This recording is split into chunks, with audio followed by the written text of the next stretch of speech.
আশিক হইয়া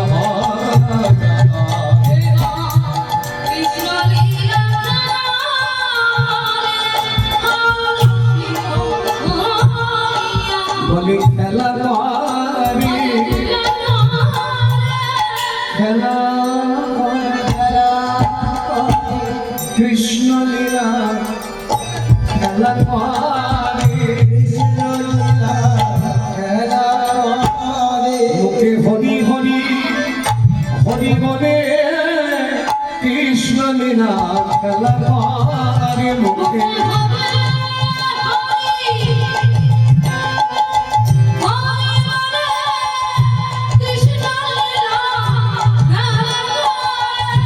হরি হরি হরি বলে কৃষ্ণ লীলা খেলা কর মুখে হরি হরি হরি বলে কৃষ্ণ লীলা খেলা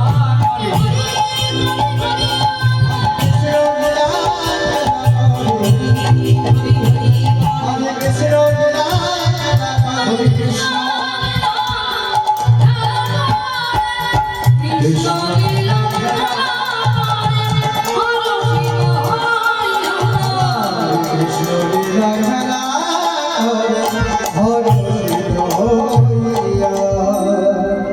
কিভাবে খেলছে?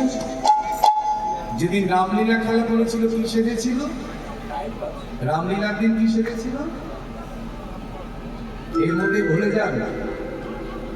রামলীলার দিন কি সেজেছিল? দেখো কি কীর্তন শোনাবো বলো তো। রামলীলার দিন কি সেজেছিল? আপনার দুপুরে কি দিয়ে ভাত খেয়েছে মনে আছে? দাদা বলে দিলেন এর মধ্যে ভুলে গেলেন। আর যদি কৃষ্ণলীলা খেলা হয় তাহলে কি সাজবে বলো না। মাকে একটু মন দিয়ে কীর্তন শোনো, না হলে হাজার বছর শুনলেও কোনো লাভ নাই। ও ৭৫ বছর হোক আর ১০০ বছর হোক, সহজ জিনিস তাই বলতে পারি। তো যেদিন কৃষ্ণলীলা খেলা করছে, কাউকে শ্রীরাম, কাউকে সুদাম, কাউকে দাম, কাউকে বসুদাম, কাউকে মধুমঙ্গল, কাউকে সুবল সাজিয়ে কুবের আমার কৃষ্ণলীলা খেলা করছে। ভাবটি কেমন হয়েছে?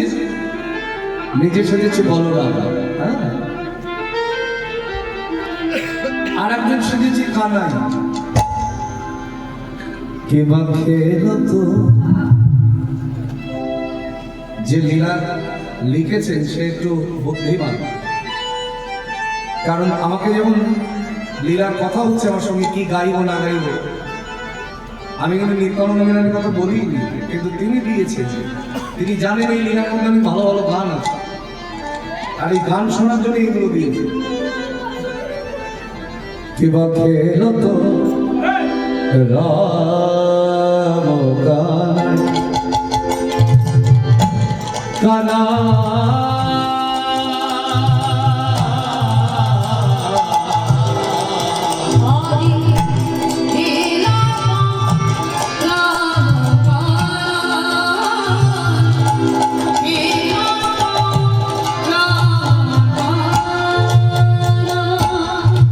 যমুনারি পারে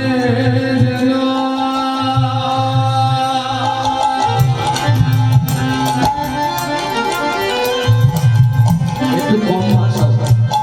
যমুনারি পারে যেন আজি খেলে দুটি ভাই, যমুনা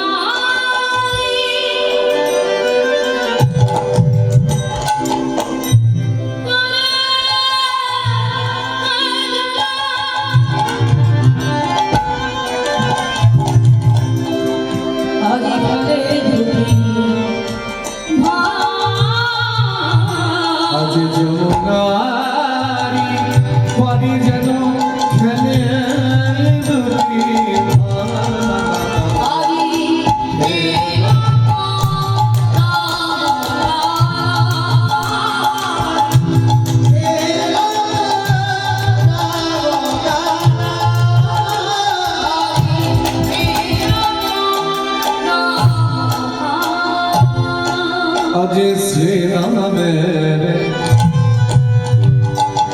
কাঁধে চড়ি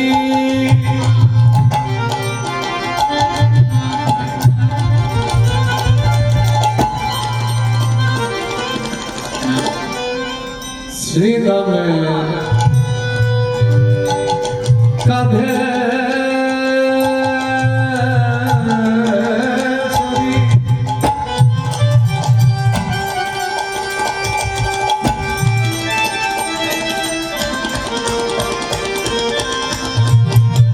দেখো খেলা করছে কি হবে, যাকে শ্রীরাম সাজিয়েছে তার কাঁধের উপরে যিনি কানাই হয়েছেন সে চেপেছে, আবার কখনো কানাইয়ের কাঁধে শ্রীরাম চলছে। শ্রীরামের কাঁধে চড়ি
নাকি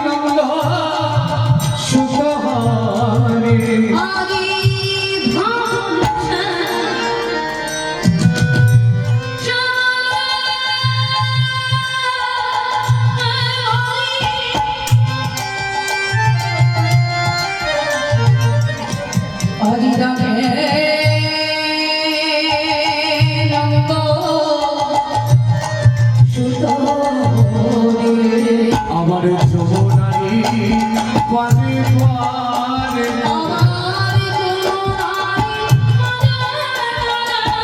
আমার যমুনারি পারে পারে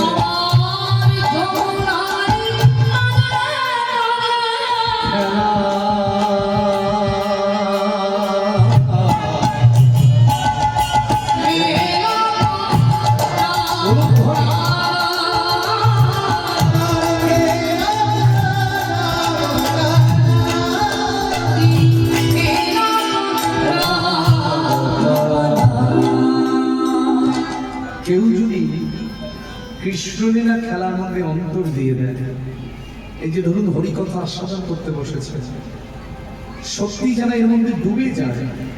কখন সকাল, কখন দুপুর, কখন বিকাল, কখন সন্ধ্যা, কখন আবার রাত্রিটা অলসের মতো ধরে ধরে, কেউ জানে না।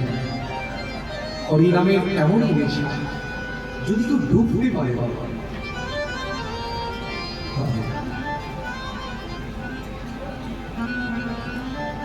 যে মেতেছে সে জানে, যে মাতে নাই জানবে কি। দুরকম ভাব থাকলে তো হবে। এই যে কুমির সকালবেলা এসে রামলীলা কৃষ্ণলীলা খেলা করতে করতে সন্ধ্যা ঘনিয়ে যায়, তার কোনো ভ্রুক্ষেপ নেই। ছোট্ট মানুষ আনন্দ পায়, সাথীদের নিয়ে খেলে। কম ভাগ্যের কথা যে 5 বছর বয়সের শিশু কোনোদিন রামলীলা খেলা খেলে, কোনোদিন কৃষ্ণলীলা। দেখতে দেখতে যখন ঠিক এই সময় সন্ধ্যা হয়ে এসেছে, হারাই কবি পদ্মাবতীর সঙ্গে যুক্তি করছে। পদ্মা, ছেলেটা এখনো তো ঘরে ফিরে এলো। দেখো দেখতে দেখতে রাতে অন্ধকার ঘরে এসেছে। সন্তান যদি সঠিক সময়ে ঘরে না ফেরে, মাতা পিতার বড় চিন্তা হয়, তাই না? আর যদি সেটা শিশু সন্তান হয়, আরো চিন্তা। মাতা পদ্মাবতী বলছে, স্বামী একবার গিয়ে দেখো না, কুবের মাঠে গেছে সকালবেলা, ওই মাঠে গিয়ে কি করছে একবার দেখে এসো। পদ্মাবতীর কথা অনুসারে রাতের অন্ধকার যখন ঘনিয়ে এসেছে, একটু একটু দেখা যাচ্ছে। কিছু দূর যাওয়ার পরে দেখছি কারা যেন কৃষ্ণলীলা খেলায় অবতীর্ণ হয়েছে। ভালো করে চেয়ে দেখছে, আহা, এ তোমার ছোট্ট কুবের। কুবের, কুবের, এই কুবের। বাবা, তুমি আমায় ডাকছো?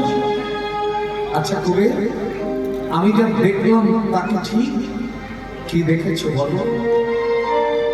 আমি দেখলাম তুই কৃষ্ণলীলা খেলা করছিস। বাবা বল না, তোর কি হয়েছে? কি আর হবে বাবা, কোনোদিন মন চায় রামলীলা খেলা করতে, আবার কোনোদিন মন চায় কৃষ্ণলীলা খেলা করতে।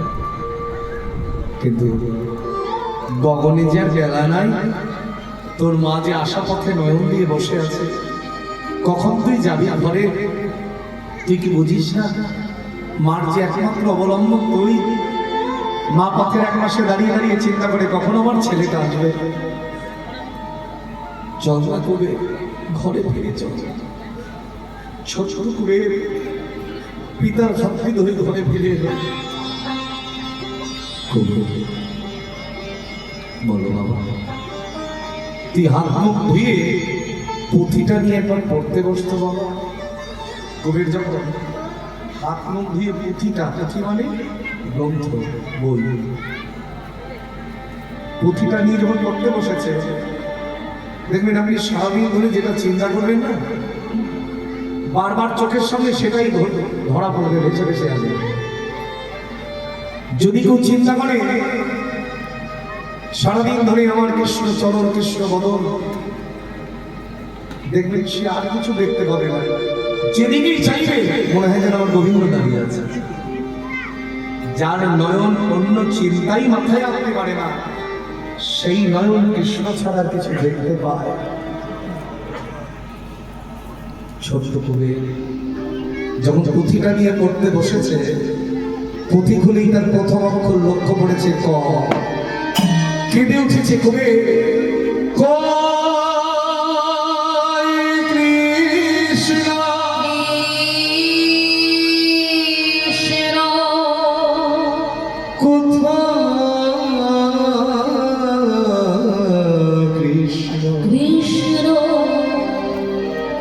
দেখা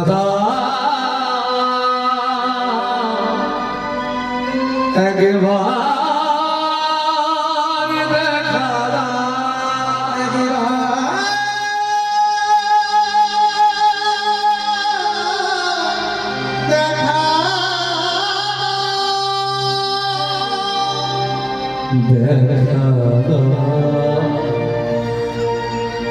দেখা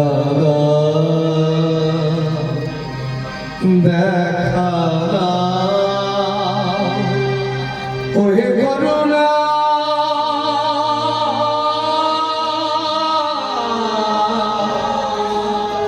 করুণা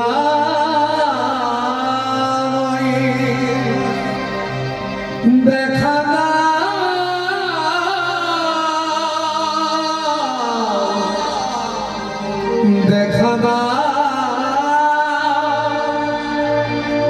আমায় দেখা আমায় দেখা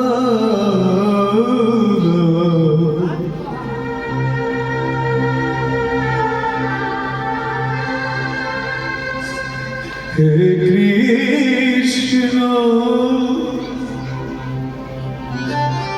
তুমি করুণা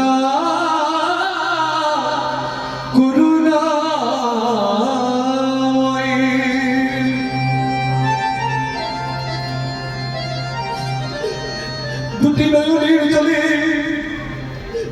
সমগ্র বন্ধুখানা ভিজে যাচ্ছে। হারাই পণ্ডিত ছুটতে ছুটতে এসে কুবেরকে বুকের মধ্যে জড়িয়ে ধরেছে। বাবা, ও বাবা, বাবা রে, কি হয়েছে তোর? তুই আমার করে কাঁদছিস কেন? পিতা, আজ আমার মন ভালো লাগছে যেন।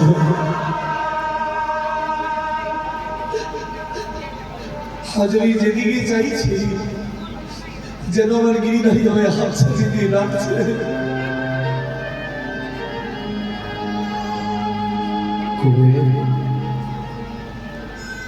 যে সন্তান কৃষ্ণ বলে কাঁদিতে চায়, তার মতন সন্তানের পিতা হওয়া যে ভাগ্যের দরকার। আমি তোকে আশীর্বাদ করি বাবা, তুই সারা জনম ধরে যেন কৃষ্ণ বলে কাঁদিতে পারিস।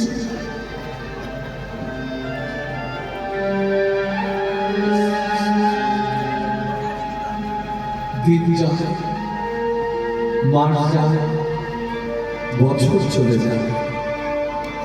দেখতে দেখতে 5 বছর থেকে কুবেরের বয়স আস্তে আস্তে ধীরে ধীরে হলো 12 বছর। যেদিন কুবেরের 12 বছর বয়স পূর্ণ হবে, সেদিন পিতা হারাই পণ্ডিত বলছে, কুবের আজ তুমি কোথাও যাবে না। পিতা গো, আমি কোনোদিন তোমার কথার অবাধ্য হয়েছি? আমি তোমায় কথা দিলাম আমি কোথাও যাব না। হারাই পণ্ডিত গিরিধারীধারের সেবা দিতে মন্দিরে প্রবেশ করেছে। মাতা পদ্মাবতীর সেবার আয়োজন করে দিচ্ছে, আর মন্দির দ্বারে বসে আছে ছোট্ট কুবের। প্রাণ ভরে গাইছেন, দেখছেন বাবা গিরিধারীধারকে সাজাচ্ছে, আর এদিকে আপন মনে গাইছেন আমার মনা মন্দির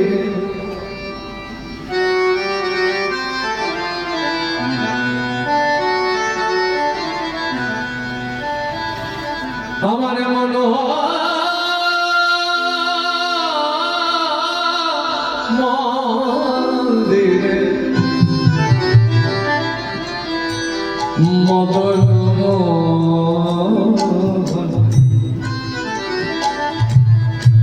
দাঁড়াবে নাকি গো আসিয়া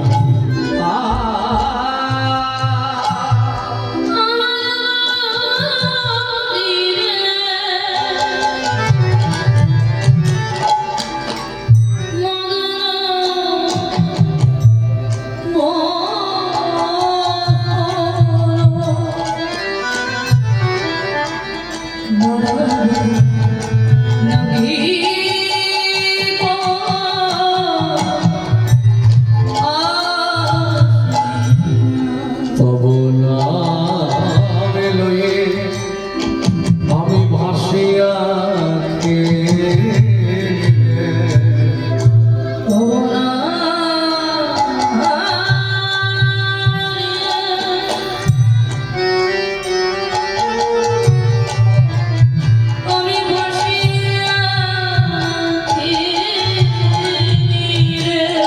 কবে দাঁড়াবে যুগালে আসিয়া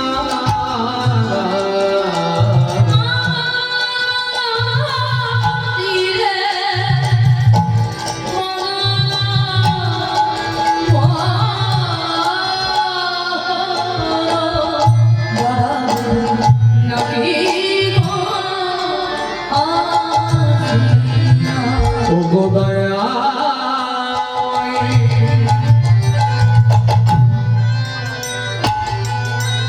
তুমি বিপদ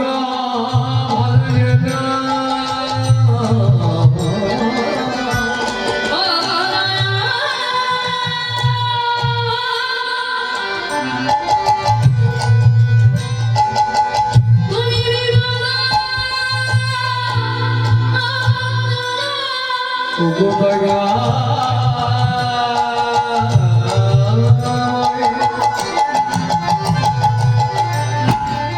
তুমি বিপদ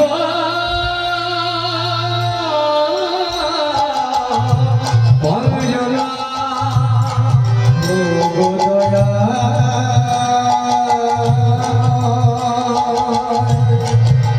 তুমি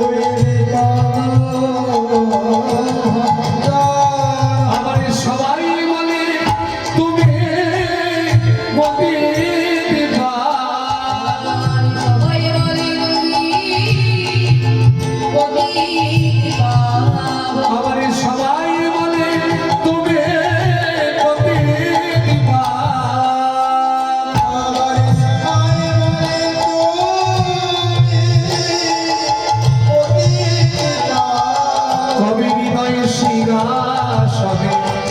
আসিবে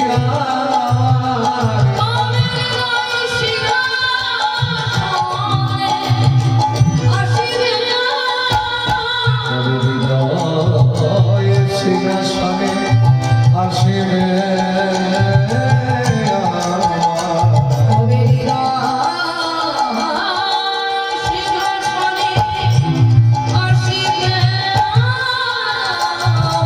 আবার আশা ছিল মনে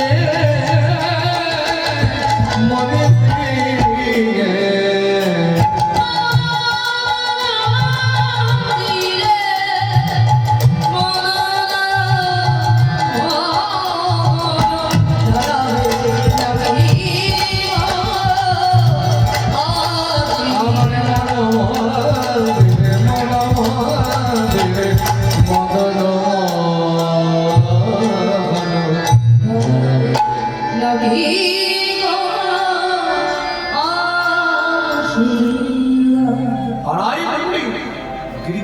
সেবা দিচ্ছেন মাতা পদ্মাবতীর সেবার আয়োজন করে দিয়েছে আর মন্দিরে বসে আছে 12 বছরের ছোট্ট কবি এমন সময় হারাইকান্দিকের বহির দরজায় একজন সন্ন্যাসী বৈষ্ণব এসে দাঁড়ান এই সন্ন্যাসী